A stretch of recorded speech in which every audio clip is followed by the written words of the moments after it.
Պարոն Ալեքսանյանը մի քանի րոպե առաջ մոտավոր այն միտքը հնչեցրեց, որ եթե մարդը հիմա կալանքի տակ է եւ ինքը քաղաքական գործիչ է, ապա անպայմանորեն չէ, որ տվյալ իրավիճակը քաղաքական հետապնդման դրսևորում լինի։ Պարոն Ալեքսանյան, օրինակ ձեզ համար ոչ այնքան խորթ մի կուսակցության ղեկավար այս բանը գտնվում է կալանքի տակ։ Խոսքս Գագիկ Ծառուկյանի մասին է։ Օրինակ, երբ 18 թվականին Գագիկ Ծառուկյանը առաջադրում էր Նիկոլ Փաշինյանի վարչապետի պաշտոնում, ինքը ուղղակի խոշոր սեփականատեր էր։ Ընդհանրապես օրենքի եւ օրինականության հետ կապված խնդիր չուներ։ Այն պահից սկսած, երբ Գագիկ Ծառուկյանը քաղաքական դիրքորոշումներ է հնչեցրել տարբեր ժամանակահատվածներում, միանգամից հայտնվել է կալանքի տակ, ինչպես 20 թվականից առաջ եւ այնպես էլ 26 թվականին։ Սա օբյեկտիվ իրականությունն է, որը դուք չեք կարող չտեսնել։ Օրինակ, Սամվել Կարապետյանը 21 թվականից հետո հանդիպումներ ունեցել է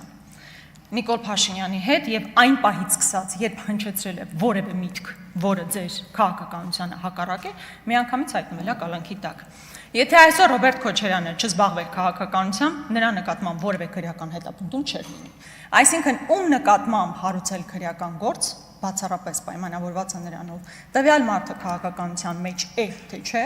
եւ ինչպիսի դրսևորումներ այն ունի, որովհետեւ բազմաթիվ մարդիկ, ում վերաբերյալ դուք դիրքորոշումներ եք ունեցել ու վատ առումով դիրքորոշումներ, բայց եթե այդ մարդիկ հիմա ձեր կողքին են, իրենք ընդհանրապես խնդիր չունեն։ Իրենք դառնում են օլիգարխից միանգամից խոշոր սեփականատեր ու դրանով ավարտվում է։ Այնպես որ քաղաքական հետապնդումը բացառապես մարդկանց քաղաքական դիրքորոշումներ հնչեցնելու բերումով է, որ իրականացվում է։ Սիրելի հայրենակիցներ, ամեն դեպքում մենք քննարկում ենք Ռուբեն Ռուբինյանի հարցը եւ ես ուզում եմ առիթից օգտվել եւ իմ գործընկեր Մեսրոպ Մանուկյանի հնչեցրած հարցադրումները շարունակել, մասնավորապես Ռուբեն Ռուբինյանի եղբոր հանգամանքով պայմանավորված։ Կարծես թե դուք դրան չեք էլ անդրադարձել, համենայն դեպս մինչեւ հիմա առիթ չեք ունեցել։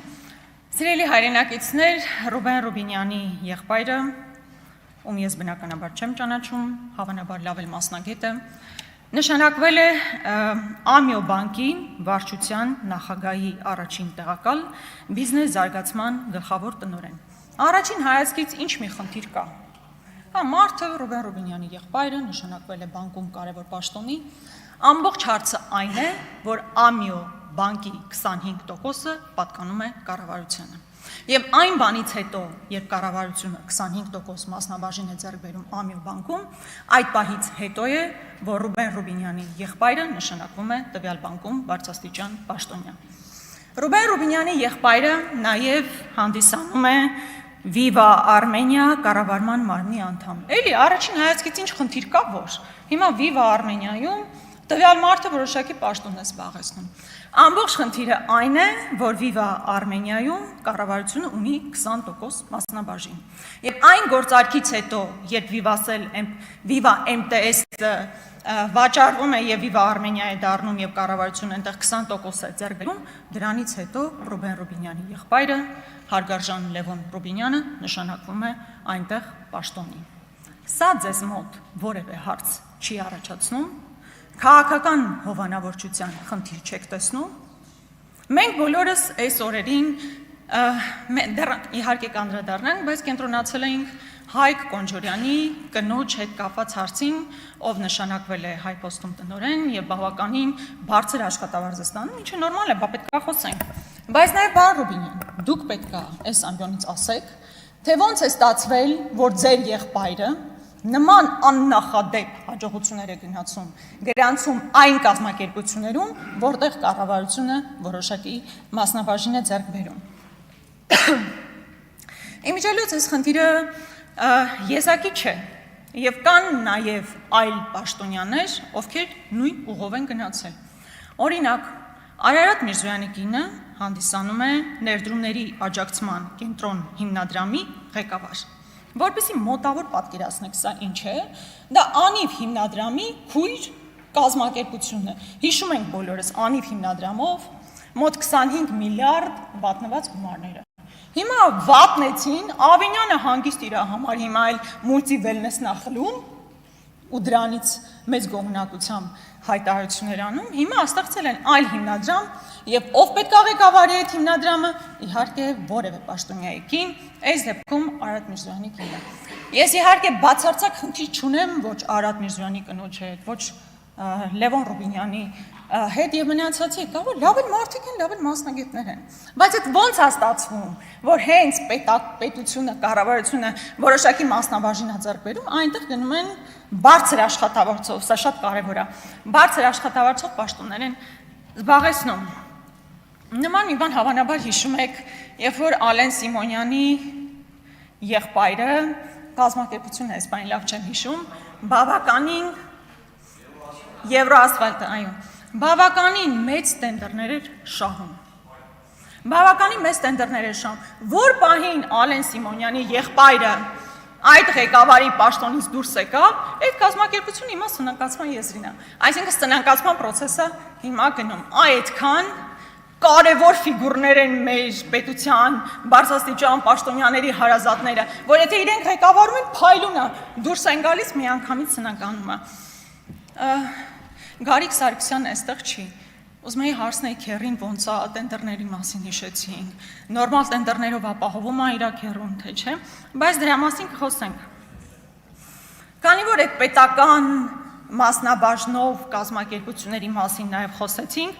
ուզում եմ այստեղ նշել նաև, որ օրինակ Գնել Սանոսյանը նշանակվել է Լիդիանում ներկայացուցիչ, ուզում եմ հիշեցրել, որ կառավարությունը եւս մասնաբաժին ունի Լիդիանում, եւ Գնել Սանոսյանը օրինակ 7 միլիոն դրամ աշխատավարձ է ստանում, էլի լավ անում, բայց մեր հանրությունը այդպես էլ չիմացավ։ Օրինակ Գնել Սանոսյանին ինչու են հեռացրել աշխատանքից։ Սիրելի հայրենակիցներ, դուք գիտեք ինչու են հեռացրել աշխատանքից։ Մարդը նախարար է եղել։ Եթե նախարար է եղել, իրան հանել են, ուրեմն մի բանը լավ չի արել, ո՞նց են տարել ավելի լավ տենց պատասխանատու գործի նշանակել, ո՞նց են դա արել։ Ընդ որում ես ուզում եմ հիշեցնել, չէ, այդպես մի տարուբերեք ձեր գլուխը։ Ես ուզում եմ ձեզ հիշեցնել, որ Գնել Սանոսյանի հեռացումից առաջ հեռացվել է նախարարության ճանապարհային դեպարտամենտի ղեկավարը, իսկ նրա հոր նկատմամբ քրեական հետապնդում է հարուցվել։ Դրանից հետո Գնել Սանոսյանը դուրս է գալիս աշխատանքից եւ գնում է 7 միլիոն դրամ աշխատավարձով բավականին պատասխանատու աշխատանքի։ Նույնը նաև Ռոմանոս Պետրոսյանը, պարոն Կարապետյան։ Ձեր հաշվին 5 միլիոն աշխատավարձ է ստանում։ Ամբողջ հեծը բոլորը ԿՊ-ականներ են, լավ դզված են ձեր հաշվին։ Մի տեսակ ռուսեն ասեց աբիդն է, չէ՞, որ մարդիկ ձեր հաշվին այդքան հարստանում են։ Բայց այս շարքը բնականաբար, ինչպես գիտեք, ես հաճախ եմ խոսում, դեռևս առիթներ կունենանք խոսելու, բայց ես կոնկրետ ձեզանից ակնկալում եմ, որ կգաք եւ ձեր եղբոր հետ կապված պարզաբանումները կներկայացնենք։ Պարոն Ռուբինյան, երբ խոսում եք նրա մասին, որ եկեք давайте жить дружно տրամաբանության մեջ ինչ-որ բան եք ասում։ Հիմա այնտեղ պետք է նստած լիներ Արտուր Սարգսյանը։ Արտուր Սարգսյանը քաղաքական պատանդ է։ Ձեր իշխանությունը պատանդարության տակ է պահում մեր գործընկերոջը, այսինքն ձեզ ինչ ա թվում, որ դուք կարող եք մեզ նայելու ասել եկեք հանգիստ իրար հետ աշխատենք, այն ժամանակահատվածում, երբ մեր գործընկերը այստեղ նստած չի, ընդհանրապես ո՞նց են ձեր պատկերացումները այդ հարցում։ Եթե դուք իսկապես կարծում եք, որ ազգային ժողովը որպես ինստիտուտ պետք է կայանա, ապա դուք պետք է միջնորդեիք, որ այսօր ազգային ժողովի պատգամավոր Արտուր Սարգսյանն այստեղ գտնվեր։ Եվ ամփոփելով, հուսով եմ շատ չեք տխրի, որ ես ձեզ կողմ չքվեարկեմ, ինչպես կողմ չի քվեարկելու ամբողջ Հայաստան դաշինքը։ Հայաստան դաշինքի անունից ուզում եմ հայտարարել, որ մենք չենք մասնակցելու փակ քվեարկությանը։ Ընդմիջում 30 րոպե։